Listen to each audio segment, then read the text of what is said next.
C'est pourquoi prenez toutes les armes de Dieu afin de pouvoir résister dans le mauvais jour et tenir ferme après avoir tout surmonté. Amen. J'aimerais cet après-midi m'arrêter sur cette pensée après avoir tout surmonté. Alors parfois en lisant ces paroles, le premier réflexe serait de l'appliquer à nos propres vies, à nos propres difficultés. La parole de Dieu nous parle de ceux qui ont tout surmonté. Relisez Hébreux 11, qui nous parle de ceux qui ont subi le fouet, les chaînes, la prison, de ceux qui ont été lapidés, sciés, torturés. J'ai, à travers des différents voyages que j'ai pu effectuer, j'ai réalisé que certains, dans les pays pauvres, avaient toujours des doléances. Je peux le comprendre. Et lorsque j'étais amené à rencontrer ceux qui étaient persécutés, la seule chose qu'ils demandaient, eux, c'était la prière.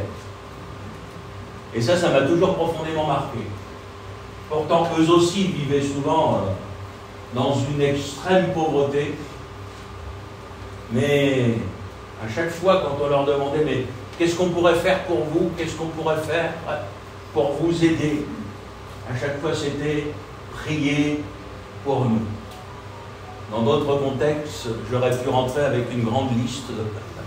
On a besoin de ceci, on a besoin de cela, etc. Voyez-vous, frères et sœurs, moi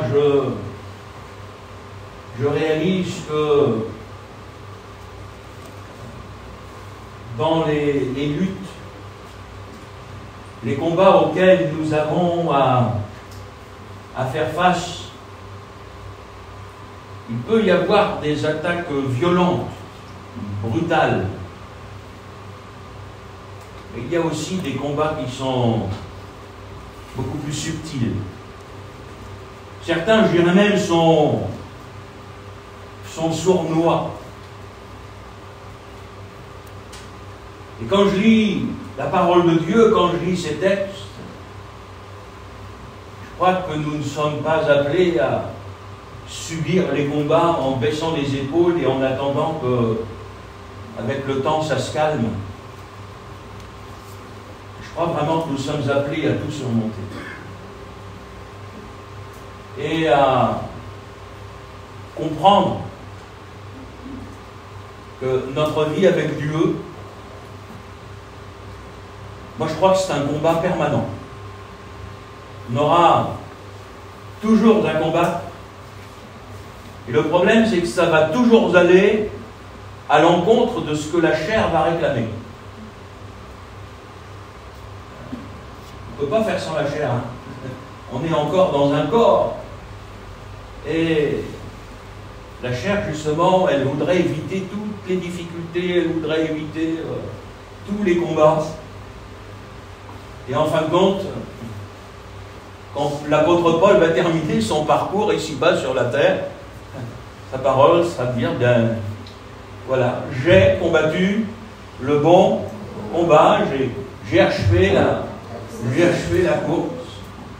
Lui qui exhortait les Éphésiens à tout surmonter, il a tout surmonté par la grâce de Dieu. Et sa satisfaction, quand il arrive à la fin, c'est pas d'être un vieillard en bonne santé et encore capable de faire son jardin à 95 ans. Sa satisfaction, c'est le spirituel. c'est d'être arrivé au bout en vainqueur, fidèle, ayant combattu ce bon combat. Et je reste convaincu que nous ne sommes pas appelés à nous laisser vaincre, à nous laisser écraser, mais que le Seigneur désire qu'il y ait en nous cette mentalité un petit peu du soldat, quoi, hein. Je veux dire, on est là pour combattre, et si le soldat ne combat pas, c'est l'ennemi en face, en fait, qui va gagner du terrain. Alors, on ne s'est pas consulté, moi aussi, j'ai un petit peu survolé dans la parole de Dieu. Différents types de combats, je me suis peut-être un petit peu plus arrêté sur l'apôtre Paul. À quelle difficulté n'a-t-il pas été confronté? Je pense que vous avez déjà lu toutes ces listes de tout ce qui lui est arrivé.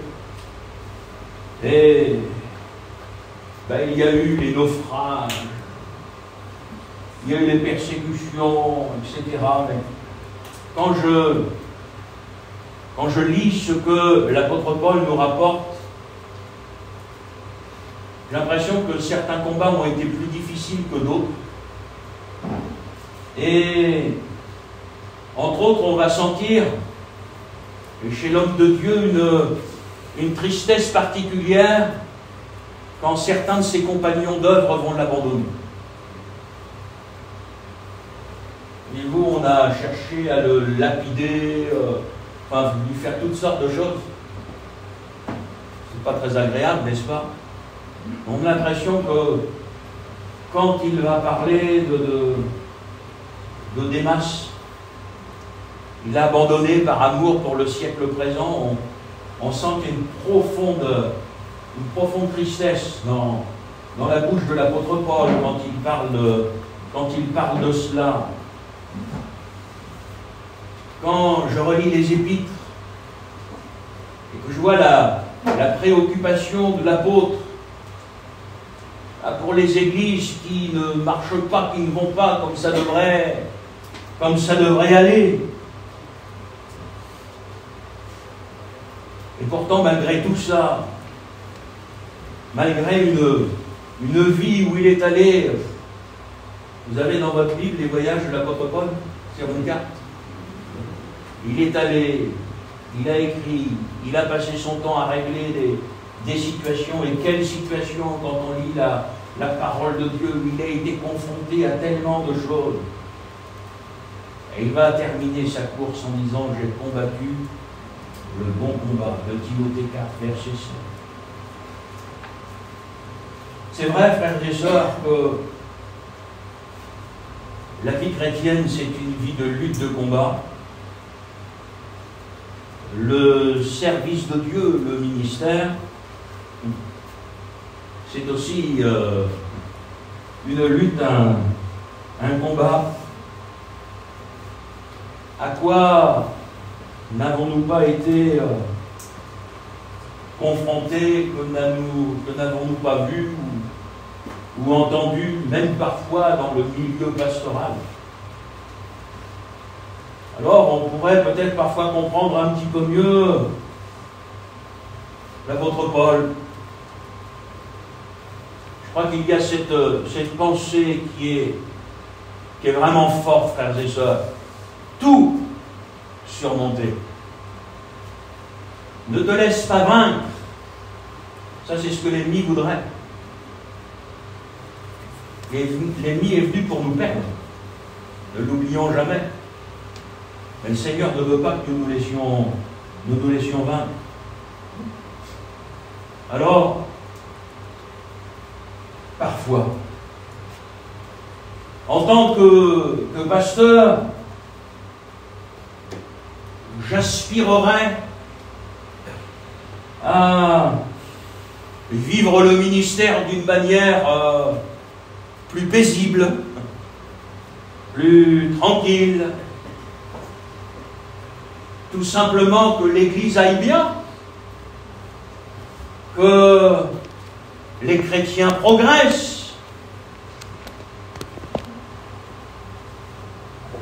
qu'ils écoutent les prédications et qu'ils les mettent en pratique, que les réunions d'études bibliques soient plus qu'un cours, une école, mais véritablement consolident la foi des chrétiens, la vie des chrétiens, les amènent à aimer de plus en plus la parole de Dieu. Puis quand on regarde le Seigneur Jésus, on se rend compte que peu l'ont suivi. On se rend compte qu'à la croix, il était même tout seul. On réalise, frères et sœurs, que parfois, même la prédication est un combat. Seigneur, cette parole est trop dure. Qui peut supporter qu'on prêche encore des choses comme cela aujourd'hui? N'est-ce pas? Donc, vous savez, quand l'apôtre Paul va exhorter Timothée à prêcher la parole dans toutes les circonstances favorables ou non, bien sûr, on préfère toujours prêcher la parole quand les circonstances sont favorables. Mais ça veut dire qu'il y a aussi des circonstances qui sont défavorables. Moi, je me souviens c'était avant, d'une pastorale où j'avais prêché sur les difficultés que rencontre le serviteur de Dieu. Et une fois, j'avais terminé ma prédication, plusieurs frères sont venus me voir en me remerciant. Parce que ils réalisaient que ce qu'ils vivaient était normal. J'en ai eu un qui est venu me voir en me disant, mais il ne faut pas prêcher des choses comme ça, qui va décourager les jeunes d'entrer dans le ministère. Alors je lui ai dit, t'as vu le nombre qui arrête après avoir commencé parce qu'on n'a pas osé leur dire des choses comme ça. Il faut réaliser que servir Dieu, c'est le plus noble des sentiments, béni soit Dieu. Mais c'est entrer dans un combat. C'est le combat pour la vérité, c'est le combat pour la parole de Dieu. Et on ne se fait pas que des amis en prêchant. Mais on ne prêche pas pour se faire des amis. On prêche pour être fidèle au Seigneur. Alors il faut, avec l'aide, avec la grâce de Dieu, il faut tout surmonter. Comprendre qu'il faudra que nous prêchions et que nous prêchions encore. Parce que les chrétiens que nous sommes ne retiendront pas tout au premier coup, n'accepteront pas forcément tout au premier coup. Alors il faut toujours reprendre cette parole éternelle. Vivre avec parfois des déceptions familiales et affronter des moments de prière pour les nôtres qui ne sont pas encore au Seigneur, qui sont repartis en arrière, dont parfois la vie spirituelle est boiteuse. Il va falloir se tenir devant Dieu et il va falloir prier, il va falloir lutter. Quand les situations touchent les nôtres, c'est pas facile, frères et sœurs. Il faut le reconnaître. Mais souvent, quand la parole de Dieu nous parle de l'épreuve, c'est vraiment quelque chose de spirituel. C'est ce qui va avoir un impact, en fin de compte, sur notre âme, sur notre relation avec le Seigneur. Je n'ai pas vécu avec les chrétiens des autres générations, je ne peux pas en parler. Mais moi, je trouve que les chrétiens de notre génération sont très matérialistes. Ils sont très terrestres. Et que leur relation avec le Seigneur, c'est parfois un peu comme si le Seigneur était un distributeur de bénédictions. Alors, Seigneur, c'est toujours donne, bénis, Seigneur, fais ceci, fais cela. Quand on écoute nos prières, quelque part, des fois, moi, quand j'entends certaines prières, je me demande si on ne donnerait pas des ordres à Dieu. Seigneur, fais ci, fais ça, et ceci, cela. Et quand je regarde les choses, bien souvent, je les trouve très terrestres. Alors, je vous l'ai dit tout à l'heure, oui, nous sommes dans un corps. Mes frères et sœurs, ce corps, il n'est que poussière, il faudra bien laisser toutes ces choses terrestres. Et ce qui a de la valeur, c'est ce qui est céleste. Et dans nos luttes, dans nos combats, quand il est question de tout surmonter, c'est terminer notre parcours en vainqueur. Pas forcément en bonne santé, mais c'est rester fidèle jusqu'au bout. Vraiment, tout surmonter, c'est être vainqueur du péché, c'est livrer une guerre sans merci au péché, c'est refuser la tolérance. Et vous et moi, nous savons bien que parfois la parole de Dieu, elle est incisive, elle est tranchante. Il y a bien des moments, Dieu dit non. Et s'il a dit non hier, il dit non encore aujourd'hui. Parce que Dieu ne change pas. Et continuer à annoncer, à croire ces choses, va amener justement des tribulations. Ça va nous amener à avoir en face de nous des gens qui vont discuter la parole de Dieu. Une fois de plus, j'ai envie de vous dire avec la parole, perdez pas votre temps. Les gens qui discutent la parole de Dieu sont des gens qui ne veulent pas obéir. Ne perdez pas votre temps à discuter avec des gens comme cela. Frères et sœurs, la grâce que le Seigneur nous donne, c'est cet amour de la vérité, c'est aimer la parole de Dieu, quoi qu'elle ait à nous dire, même si les positions parfois que nous avons à tenir à cause de la parole de Dieu, parfois au sein de notre propre foyer, créent justement de ces tensions.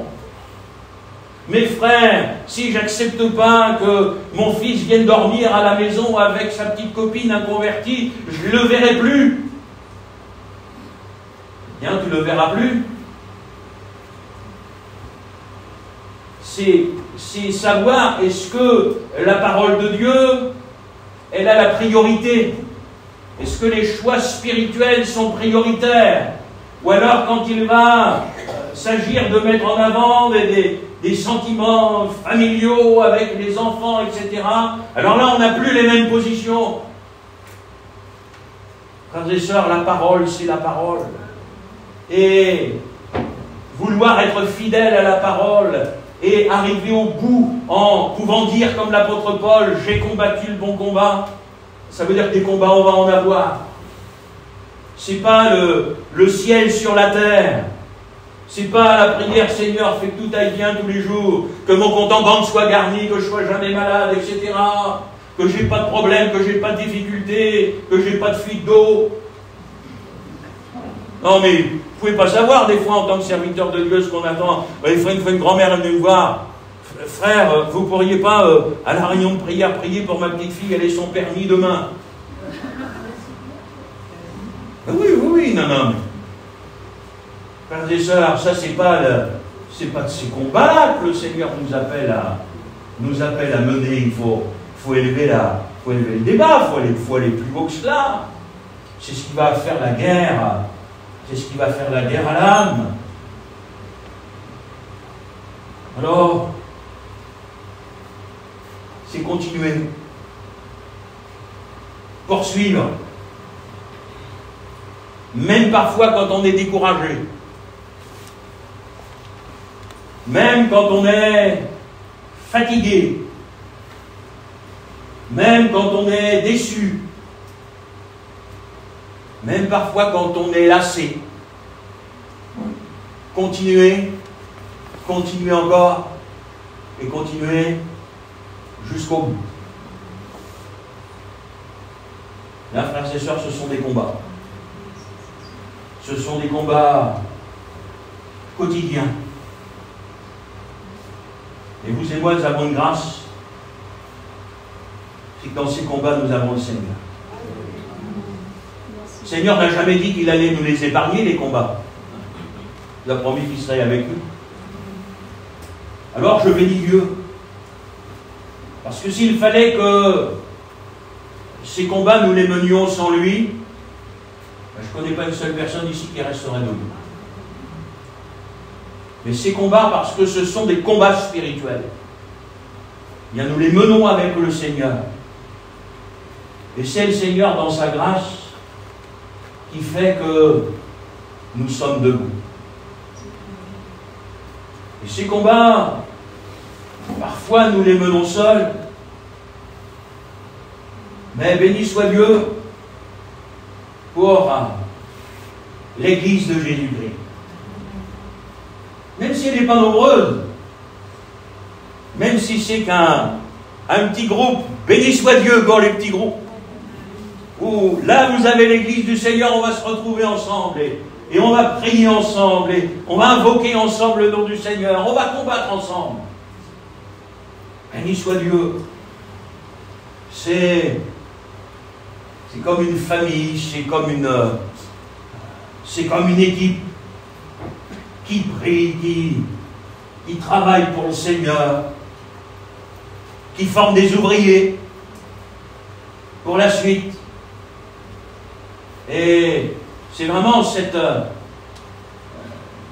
armée, ce combat spirituel, c'est tous ces soldats équipés pour la bataille qui, ensemble, vont affronter l'ennemi, non pas avec une espèce d'orgueil, ils y vont avec le Seigneur.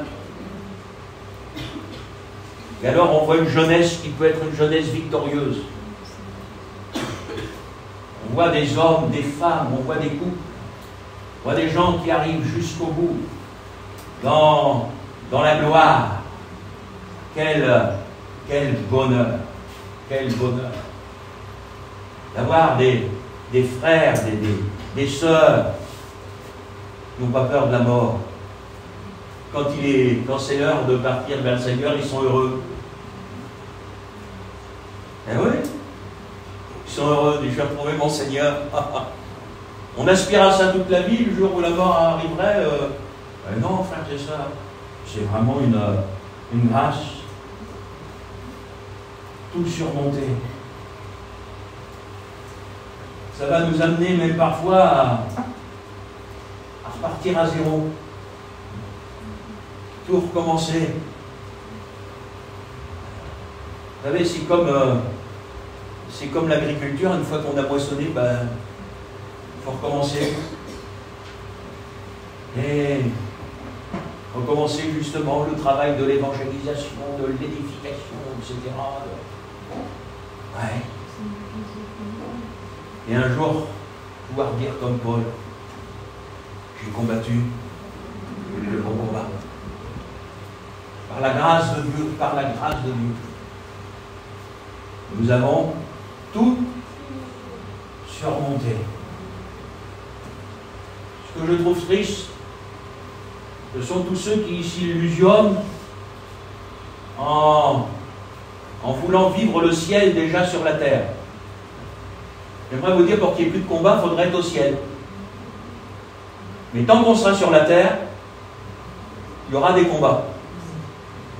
Et ça, on ne peut pas passer, à côté, mes chers frères et sœurs. Ce sont des illusions. La parole de Dieu nous dit, quand il pleut, C'est arrivé cet après-midi. Il pleut aussi bien sur le bon que sur le méchant. Ça veut dire que les difficultés de la vie ne seront pas épargnées aux chrétiens. Les chrétiens, ils voudraient une vie comme celle-là. C'est un espèce aussi d'évangile de prospérité. Ah, le chrétien, on est au Seigneur, alors on ne doit jamais être malade, on doit toujours, tout doit toujours aller bien. Les frères et sœurs, ce sont des rêveurs, ceux qui pensent là. Le ciel, c'est là-haut. Hein. Ici-bas, sur la terre. Hein. Excusez mon expression, on va en baver. Hein. Vous n'avez pas fini de pleurer. Hein. Vous n'avez pas fini de passer du temps dans... Vous n'avez pas fini de passer du temps dans la prière. Mais un chrétien, une chrétienne, ça ne se lasse pas de passer du temps dans la prière. Et tant que ce n'est pas fini, tant qu'on n'a pas remporté ces victoires, tant qu'on n'a pas surmonté, eh bien, on continue. Ah, je suis fatigué cet après-midi, frère, je ne serai pas là à la réunion. Bah, écoutez, moi je vais en faire autant. Moi, bon, j'ai toujours un peu d'humour, hein, c'est une contexte de ça, mais vous savez, je l'ai dit souvent à certains. Frère, vous savez, vraiment, je suis fatigué et tout, cet après-midi, je ne serai pas là. Oh, bah, du coup, moi non plus.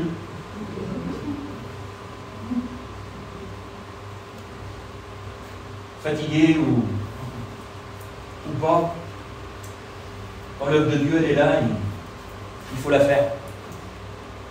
Eh oui, frères et sœurs, tout surmonter, c'est continuer, c'est aller jusqu'au bout de tous les combats. Par 2 fois, Paul va dire à Timothée, souffre avec moi. De Timothée chapitre 1er, verset 8 et 2, verset 3. Souffre avec moi. Ah, ça, pour encourager les jeunes au service, c'est bon, hein? Bien, au lieu que je souffre tout seul, on va souffrir à 2. Eh oui, mais, frères et sœurs, c'est ce qui est écrit dans la parole de Dieu. On l'a chanté jusqu'au bout. On veut te suivre dans les bons, dans les mauvais jours. Mais on est toujours plus d'accord avec les bons jours qu'avec les mauvais. Hein. Jusqu'au bout, Seigneur.